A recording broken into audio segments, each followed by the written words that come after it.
चलिए आज हम सॉल्यूशन चैप्टर में न्यूमेरिकल स्टार्ट करते हैं। ठीक है, न्यूमेरिकल कुछ करेंगे, mole fraction, molality and molality पे आधारित कुछ न्यूमेरिकल करते हैं। ठीक है, तो सबसे पहले न्यूमेरिकल की तरफ हम लोग चलते हैं। क्वेश्चन नंबर 1 एनसीईआरटी का प्रॉब्लम है। ठीक है, एनसीईआरटी का कुछ प्रॉब्लम करेंगे पहले। चलिए, तो क्वेश्चन नंबर 1 कह रहा है कि calculate the mole fraction of benzene. चलिए क्वेश्चन लिख देते हैं, calculate the mole fraction of benzene. Calculate the mole fraction of benzene in solution containing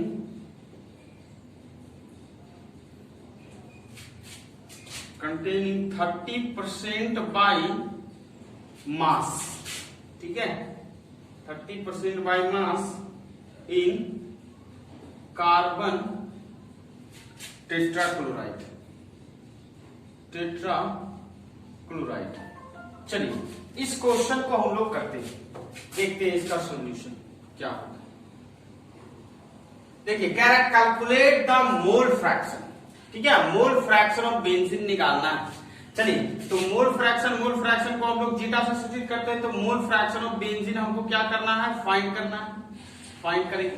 चलिए कह रहा है in solution containing 30% by mass in carbon tetrachloride. मतलब कह रहा है कार्बन टेट्राक्लोराइड और बेंजीन का एक सॉल्यूशन है जिसमें बेंजीन 30% है। मतलब अगर 100 ग्राम मास लें तो 100 ग्राम मास में 30 ग्राम हमारा क्या मौजूद है, बेंजीन, और 70 ग्राम हमारा CCl4 मौजूद है, कार्बन टेट्राक्लोराइड। क्लियर है? चलिए तो लिखेंगे मास ऑफ बेंजीन। तो कितना बेंजीन का कितना मास है, 30 ग्राम। चलिए फिर मास ऑफ CCl4 कितना मौजूद है, 70 ग्राम। क्लियर है? इतना हमारा मौजूद है मास। चलिए अब निकाल लेते हैं पहले। ठीक है, देखिए अब कह रहा मोल फ्रैक्शन ऑफ बेंजीन निकालना है ना, तो चलिए मोल फ्रैक्शन ऑफ बेंजीन निकालते हैं। बेंजीन इज इक्वल टू, तो मोल फ्रैक्शन का फॉर्मूला हम लोग क्या जानते हैं, जिसका मोल फ्रैक्शन निकालना उसके नंबर ऑफ मोल्स ऊपर होंगे।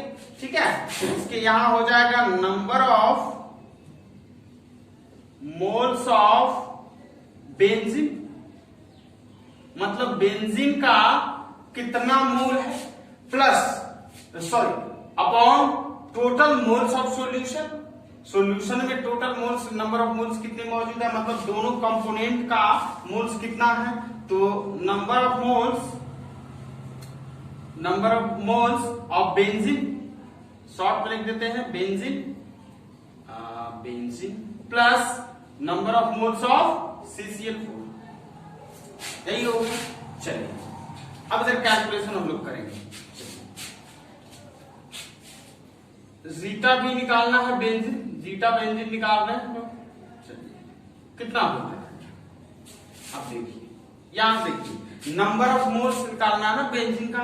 तो नंबर ऑफ मोल्स निकालने का तरीका हमने क्या बताया था, मास को उसके मॉलिक्यूलर मास से डिवाइड कर देना है, तब उसके नंबर ऑफ मोल्स आएंगे। ठीक है ना, तो क्या हो जाएगा, बेंजीन का हमको निकालना है नंबर ऑफ मोल्स। तो बेंजीन का मास कितना, 30 ग्राम, 30 by molecular mass of benzene का मॉलिक्यूलर मास कितना होगा। देखिए बेंजीन का जो फॉर्मूला होता है C6H6, तो इसका मॉलिक्यूलर मास निकालेंगे तो कितना हो, कार्बन का 12, एक कार्बन का 12, तो 6 कार्बन का 12 गुना 6 प्लस एक हाइड्रोजन का 1, तो 6 हाइड्रोजन का 6। अब जोड़ दीजिए सबको, 12 6 72 प्लस 6 कितना हो जाएगा, 78। ये हो गया हमारा मॉलिक्यूलर मास बेंजीन का, तो उसको डिवाइड कर देंगे। चलिए मिटा दें। चलिए हाँ, नंबर ऑफ मोल कैसे निकलता, मास बाई मॉलिक्यूलर मास। चलिए तो बेंजीन का मॉलिक्यूलर मास 78 हो गया। चलिए देखिए number of moles of benzene तो निकाल लिए 30/78 प्लस अब number of moles of CCl4 निकालना है। अब CCl4 का निकालेंगे तो क्या हो जाएगा, देखिए CCl4 का नंबर ऑफ मोल्स निकालेंगे तो पहले मास 70, अब बाई मॉलिक्यूलर मास अब इसका मॉलिक्यूलर मास CCl4 का कितना होगा, कैलकुलेट करते हैं हम लोग।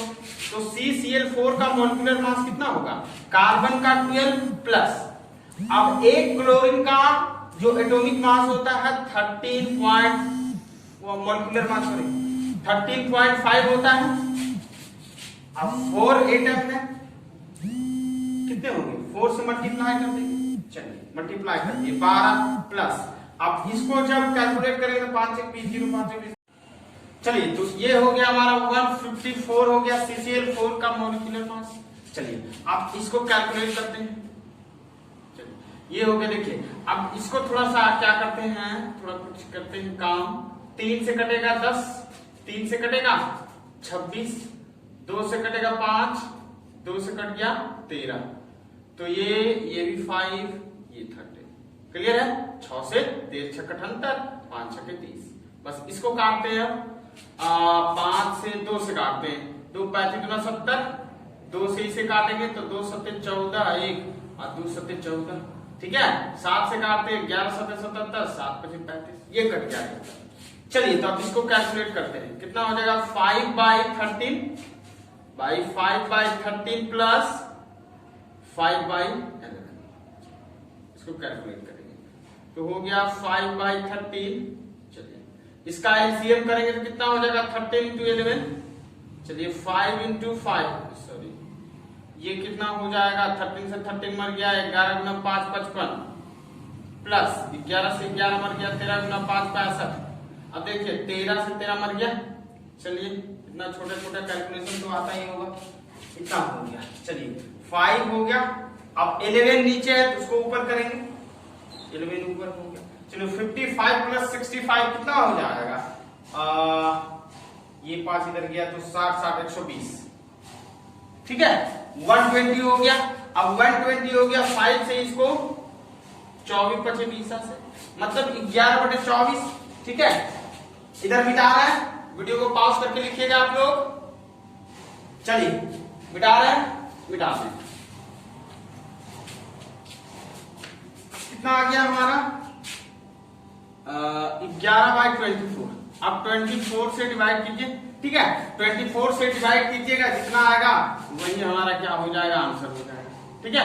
कैलकुलेशन खुद से कर लीजिएगा, इतना तो कर ही सकते हैं। मिटा देते हैं। चलिए क्वेश्चन नंबर 2 पे चलते हैं, चलिए मिटा रहे हैं।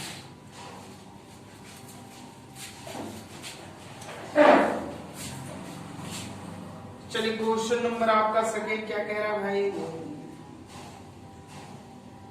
चलिए क्वेश्चन नंबर 2 आपका कहता है, कह रहा है कि calculate the molarity of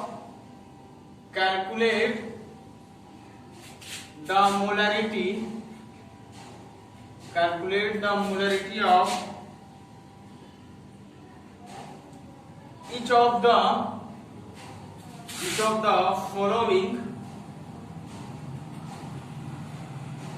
the following solution 30 gram of CO NO3 का whole 2 into 6H2, ठीक है, in 4.3 liter of solution, ठीक है। कह रहा 30 ml of 0.5 molar H2SO4 diluted solution, diluted to 500 ml, ठीक है। चलिए ये क्वेश्चन हमारा दे रखा है, क्या है, calculate the molarity of each of the following solution, मतलब नीचे लिखे गए जितने भी सॉल्यूशन है उसका आपको मोलरिटी ज्ञात करना है। तो 30 gram of CONH2 cobalt nitrite, ठीक है, इतना का इन 4.3 लीटर ऑफ सॉल्यूशन के 4.3 लीटर में, ठीक है, इसका मोलरिटी ज्ञात करना है। चलिए 30 ml, फिर बी में दिया 30 ml ऑफ 0.5 मोलर H2SO4। चलिए पहले हम करेंगे फर्स्ट पार्ट को, ठीक है, तरीके से। उसके बाद चलिए तो फर्स्ट पार्ट का सॉल्यूशन देखते हैं हम लोग। ए में करेंगे फर्स्ट पार्ट को। चलिए कह रहा 30 ग्राम ऑफ CONO3 का होल 2 इंटू 6H2O। तो इसका मास कितना दे रखा है, mass of cobalt nitrite 6H2O is equal to 30 gram, ठीक है। अब इसके पहले क्या करते हैं, इसका मॉलिक्यूलर मास निकालना होगा। चलिए रहने देते हैं, बाद में निकालेंगे, जहां जरूरत होगा वहां निकाल दिया जाएगा। ये 30 ग्राम हो गया। चलिए फिर कह रहा है वॉल्यूम ऑफ सॉल्यूशन दे रखा है, वॉल्यूम ऑफ सॉल्यूशन दिया है 4.3 लीटर, ठीक है। तो इसकी मोलरिटी ज्ञात करना है। तो मोलरिटी बराबर क्या होता है, मोलरिटी, तो ये देखिए अब 30 ग्राम है, ये कम है, 30 ग्राम तो सॉलिड पार्टिकल हमारा ये हो गया कोबाल्ट नाइट्राइट। चलिए तो मोलरिटी बराबर क्या होता है, number of moles of solute by volume of solution इन किसमें, लीटर में, लीटर में होना चाहिए। चलिए ठीक है, बस इसी से हम लोग क्या करते हैं, बिठाना है, और तो कुछ करेंगे। तो number of moles of solute, solute के मोल्स। अब नंबर ऑफ मोल्स निकालने का तरीका, mass of solute, mass of solute कितना, 30 ग्राम। चलिए अब इसके मॉलिक्यूलर मास से डिवाइड करेंगे। चलिए तो कोबाल्ट का मॉलिक्यूलर मास, चलिए यहां निकालते हैं इसका CONO3 का होल टू 6H2O, ठीक है, कितने का निकालते हैं। तो देखिए कोबाल्ट का जो मॉलिक्यूलर मास होता है 59 प्लस, फिर इधर आते हैं नाइट्रोजन कितना हो जाएगा, 2 नाइट्रोजन ना, एक नाइट्रोजन का 14 होता है, एक नाइट्रोजन का 14, तो 2 नाइट्रोजन का 2 into 14 प्लस ऑक्सीजन कितना हो गया, 3 दूना 6 ऑक्सीजन, एक ऑक्सीजन का कितना 16 प्लस। अब देखिए 6H2O, जल का टोटल मॉलिक्यूलर मास होता है 18, ठीक है, तो 6H2O का कितना हो जाएगा, 6 into 18। चलिए ऐड करते हैं सबको, 59 प्लस 28 प्लस 16 96 प्लस 18 76, सबको ऐड करते हैं तो कितना हो जाएगा, 8 6 14, 14 8 22, 22 9 31 के एक हाथ में रहा 3, 3 9 3 12, 12 2 14, 14 5 19 के 9 हाथ में रहा 1 1 1 2, मतलब 291 आ गया। चलिए तो इसके भाग देते हैं मॉलिक्यूलर मास से 291। चलिए अब वॉल्यूम ऑफ सॉल्यूशन कितना दे रखा है, 4.3 लीटर, बस 4.3 लीटर रखिए। वॉल्यूम हमको लीटर में ही चाहिए, 4.3 लीटर रखिए। चलिए ये हो गया। अब इसका कैलकुलेशन किया जाए, मिटा दे। चलिए थोड़ा लिखिएगा पॉज करके, चलिए मिटा रहे हैं।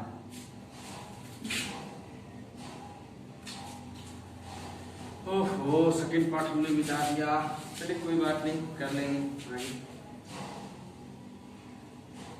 चलिए इतना था कैलकुलेशन हम लोग को करना है, फटाफट करते हैं। 30/43, अच्छा 0 हटेगा 10 जाएगा ऊपर ना, इंटू 291। चलिए इतना हो गया। अब देखिए कटेगा ये क्या, कट छट होता है कुछ क्या। चलिए ये हो गया, 3 से कटेगा, 9 2 11 12 3 से कट जाएगा, 3 9 27, 2 1 3 7 21 97, 3 रहेगा। अब कितना हो गया, अब 100/43 इंटू 97। अब इसका कैलकुलेशन आप लोग खुद से कर सकते हैं, जो भी आएगा वो हमारा उसका मोलरिटी होगा। आई थिंक ये लगभग 0.042 या 24 के समथिंग आएगा, ऐसे कुछ, ठीक है, हाँ 0.024 के समथिंग आ रहा है, इतना मोलर होगा इसका मोलरिटी, आंसर यही होगा, ठीक है। तो इसको आप खुद से कैलकुलेशन कर लीजिए। तो बिठाया जाए, अगले क्वेश्चन पे हम लोग चलते हैं। सॉरी ये सेकेंड पार्ट इसका था, सेकेंड पार्ट पे चलेंगे, क्योंकि सेकेंड पार्ट इसका बहुत इंपॉर्टेंट है, बहुत अच्छा सा क्वेश्चन है, ठीक है। सेकेंड पार्ट को हम लोग करेंगे, ये कंसेप्चुअल है थोड़ा, ठीक है। तो मिटाया जाए, मिटाना है। चलिए हम लोग सेकेंड पार्ट में करते हैं। सेकेंड पार्ट में क्या था भाई, बी नंबर में था आपका 30 ml, कितना था 30 ml of 0.5 molar solution H2SO4 diluted to 500 ml। चलिए इतना ही था, इसको करते हैं। सेकेंड पार्ट का सॉल्यूशन देखते हैं। बी कह रहा 30 ml ऑफ 0.5 मोलर H2SO4। अब H2SO4 का जो वॉल्यूम दे रखा है बिफोर डाइल्यूशन, कह रहा है क्वेश्चन में, देखिए क्या कह रहा है, चलिए इसको समझाते हैं तरीके से। कह रहा है 30 ml of 0.5 molar H2SO4 solution था, उसको डाइल्यूटेड किया गया। तो पहले इसको समझते हैं। जैसे मान लेते हैं एक बीकर है, ठीक है, बीकर ए में पहले एक सॉल्यूशन रखा गया है H2SO4 और जल का कोई भी सॉल्वेंट होगा, ठीक है, उसके साथ इसको सॉल्यूट बनाया गया। चलिए वाटर का हमने मान लिया एक्वस सॉल्यूशन H2SO4 का एक्वस सॉल्यूशन, तो जल की मात्रा है। चलिए तो H2SO4 और जल का है हमारा ये, तो इसकी जो मोलरिटी है M1 नाम देते हैं, इसकी मोलरिटी दिया है 0.5 मोलर, 0.5 मोलर, ठीक है। इसका वॉल्यूम दे रखा है, गिवन कितना दिया है 30 ml, ठीक है। ये हो गया डाइल्यूशन से पहले का, ये डाइल्यूशन नहीं, डाइल्यूशन से पहले का केस है, ठीक है। अब डाइल्यूशन के बाद देखेंगे क्या होगा, वही तो मोलरिटी कैलकुलेट करना, ठीक है, वही मोलरिटी कैलकुलेट करना। तो यहां से क्या किए, इस बीकर को इधर लाए और क्या किए, इसमें वाटर को हमने ऐड कर दिया। अब भाई डाइल्यूशन का मतलब क्या होता है, डाइल्यूटेड का मतलब उसको तनु किया गया, तनु का मतलब पतला किया गया। तो पतला करना है तो उसमें सॉल्वेंट अधिक मात्रा में मिलाएंगे, मतलब जल को ज्यादा मिलाएंगे। अगर एक सॉल्यूशन है तो जल को ज्यादा मिलाएंगे, ठीक है। तो वाटर इसमें ऐड किया हमने। अब वाटर को इतना ऐड किया कि इसका वॉल्यूम 500 ml तक बढ़ गया, ठीक है। वाटर को जब इसमें हम ऐड किए तो इसका वॉल्यूम कितने तक बढ़ गया, 500 में था 30 ml, लेकिन हो गया 500 ml। तो इसको डाइल्यूटेड किए, तनु किए पूरा। अब इसमें सॉल्वेंट को हमने डाला, वाटर को ऐड किया, तो इसका वॉल्यूम हो चुका है, V2 नाम दे दिए 500 ml, 500 ml, 500 ml। चलिए इतना हो गया। फिर आ जाइए, V2 इतना हो गया। अब कह रहा है तो यही M2 निकालना, इसी की मोलरिटी निकालना कि इसकी मोलरिटी क्या होगी, ठीक है। तो अब चलते हैं इसका सॉल्यूशन। कितना समझ में आ गया, चलिए क्लियर है। हाँ तो लिखते हैं, मोलरिटी ऑफ, लिखेंगे पहले before dilution, before dilution, dilution के पहले किस तरह का केस था सॉल्यूशन का। तो मोलरिटी ऑफ सॉल्यूशन कितना था, मोलरिटी ऑफ सॉल्यूशन मतलब M1 कितना था 0.5 मोलर। चलिए वॉल्यूम ऑफ सॉल्यूशन कितना था, वॉल्यूम ऑफ सॉल्यूशन V1 कितना दे रखा था 30 ml, क्लियर है। चलिए अब 30 ml दे रखा था, तो इसमें नंबर ऑफ मोल्स कितने होंगे, सॉरी ये इसकी, हाँ सॉल्यूट पार्टिकल का, जैसे H2SO4 का कितना इसमें मोल्स घुला होगा। जैसे इसकी मोलरिटी निकालते हैं, M1 मोलरिटी बराबर क्या होता है, number of moles of solute by total, by क्या होता है volume of solution in litre. तो वॉल्यूम ऑफ सॉल्यूशन दे दीजिए V1, ठीक है, वॉल्यूम ऑफ सॉल्यूशन, क्लियर है। चलिए यहां हो गया वॉल्यूम ऑफ सॉल्यूशन V1। चलिए आगे चलते हैं। तो यहां नंबर ऑफ सॉल्यूट क्या हो जाएगा, number of solute is equal to M1 into, क्लियर है। चलिए अब देखिए सॉल्यूशन को डाइल्यूटेड किया गया। आफ्टर डाइल्यूशन देखते हैं हम लोग, इधर थोड़ा करते हैं, इधर स्पेस है तो कर लेते हैं हम लोग। आफ्टर डाइल्यूशन डाइल्यूशन के बाद क्या होगा, मतलब उसमें वाटर को ऐड कर दिए। अब वाटर को ऐड कर दिए तो मोलरिटी M2 कितना हो गया, M2 तो निकालना है भाई, V2 कितना हो गया, वॉल्यूम हो गया 500 ml, 500 ml, क्लियर है। अब V2 हो गया 500 ml, क्लियर है। चलिए तो M2 बराबर मोलरिटी बराबर हम लोग जानते हैं number of moles of solute by volume of solution, clear है। अब देखिए, अब इसमें जल को ऐड किया गया तो इसमें जितना H2SO4 का नंबर ऑफ मोल्स था उतना ही तो इसमें भी होगा, ठीक है। अरे भाई, इसमें जितना H2SO4 का मोल्स था वही तो उसमें भी रहेगा, इसमें तो केवल सॉल्वेंट को मिलाया गया ना, सॉल्यूट पार्टिकल्स को तो मिलाया नहीं गया।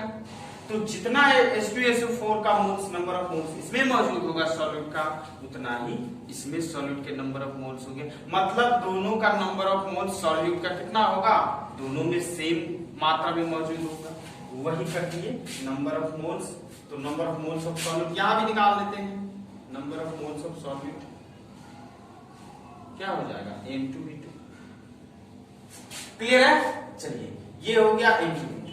तो देखिए इससे इक्वेशन सेकंड इसको मान लीजिए, इसको सेकंड फर्स्ट मान लीजिए। तो देखिए फ्रॉम फर्स्ट एंड सेकंड से क्या हो जाएगा, फ्रॉम फर्स्ट एंड सेकंड, ठीक है। फ्रॉम फर्स्ट एंड सेकंड से क्या हो जाएगा, number of solute, number of solute दोनों बराबर तो हो जाएगा M1V1 is equal to M2V2, clear है। वही होगा M1V1 is equal to M2V2। अब देखिए कहिएगा सर यहाँ तो लीटर में लेना था तो ml में, अब देखिए वैल्यू इसलिए वैल्यू पुट करेंगे तभी तो लीटर में जाएगा, इसलिए हम लीटर में नहीं कर रहे हैं क्योंकि दोनों रेशियो होगा ना, यहाँ भी ml इधर भी आएगा ml, दोनों ml तो कट जाएगा, रेशियो होगा, इसीलिए उसको लीटर में हमने कन्वर्ट नहीं किया।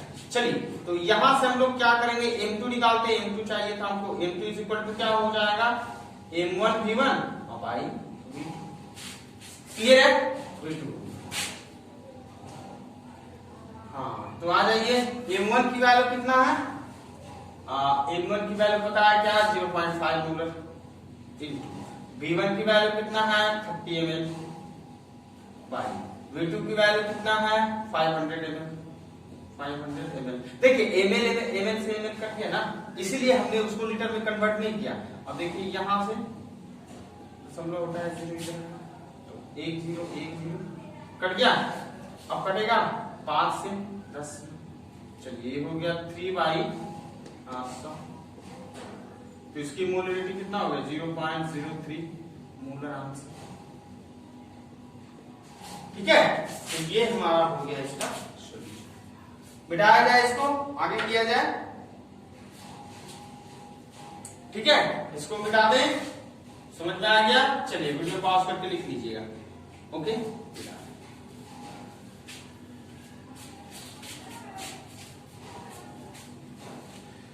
वीडियो की लेंथ कितना हुआ थोड़ा देख लिया जाए।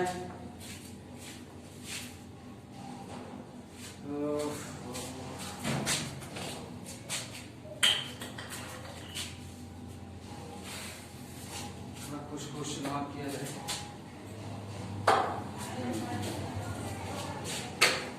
भाई चलिए अगले क्वेश्चन पे हम लोग चलते हैं। अगला क्वेश्चन कह रहा है,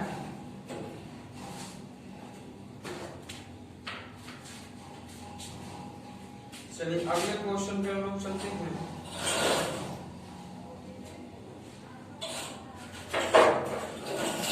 calculate the mass of urea, question जो भी हो, calculate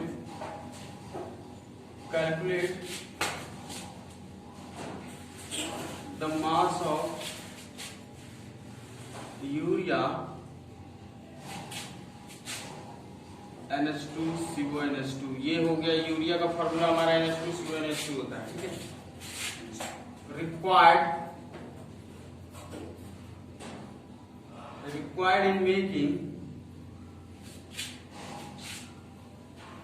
in making 2.5 kg of 0.25 molal aqueous solution, aqueous solution. तो यूरिया का मास को हमको कैलकुलेट करना है, ठीक है। और दे रखा है 2.5 kg और 0.25 मोलर सॉल्यूशन क्रिएट करना है। तो यूरिया का मास याद करना है, इसके सॉल्यूशन की तरफ बढ़ते हैं, ठीक है। चलिए, तो कह रहा है इतना केजी दे रखा है required in making 2.5 kg of 0.25 molar aqueous solution, ठीक है। चलिए, तो मोलरिटी क्या होता है हमारा, यूरिया मोलर, सबसे पहले क्या करते हैं, मॉलिक्यूलर मास निकाल देते हैं, molecular mass of urea, molecular mass of urea NH2 CONH2 NH2 CONH2 urea कितना हो जाएगा, देखिए नाइट्रोजन कितना, एक नाइट्रोजन, दो नाइट्रोजन, दो नाइट्रोजन तो 2 into 40 प्लस दो हाइड्रोजन, दो चार हाइड्रोजन 4 into 1 प्लस ये हो गया कार्बन एक 12 प्लस ऑक्सीजन एक 16। अब सबको ऐड कीजिए, कितना होगा 28 प्लस 4 प्लस 12 प्लस 16, 6 2 8 4 12, अब 8 20 के 0, हाथ में 2 3 4 2 6 60। ये हो गया हमारा मॉलिक्यूलर मास। चलिए, मेक 2.5 kg और 0.45 मोलर एक्वस सॉल्यूशन। तो यूरिया दे रखा है, मास ऑफ सॉल्वेंट दे रखा है, मास ऑफ सॉल्वेंट कितना दे रखा है 2.5 kg, ठीक है, एक्वस सॉल्यूशन। इतना केजी जल में कितना ग्राम यूरिया का मास डाला जाए कि मोलरिटी उसकी 0.25 हो जाए, ठीक है। तो चलती है, मोलरिटी दे रखा है, जानते हैं हम लोग मोलरिटी इज इक्वल टू क्या होता है, मोलरिटी का फॉर्मूला हम लोग को पता है, number of moles of solute, number of moles of solute by mass of क्या सॉल्वेंट इन किस में, इन केजी में चाहिए, क्लियर है। इसको रखते हैं, तो नंबर ऑफ मोल्स क्या चाहिए था, इधर से चलते हैं।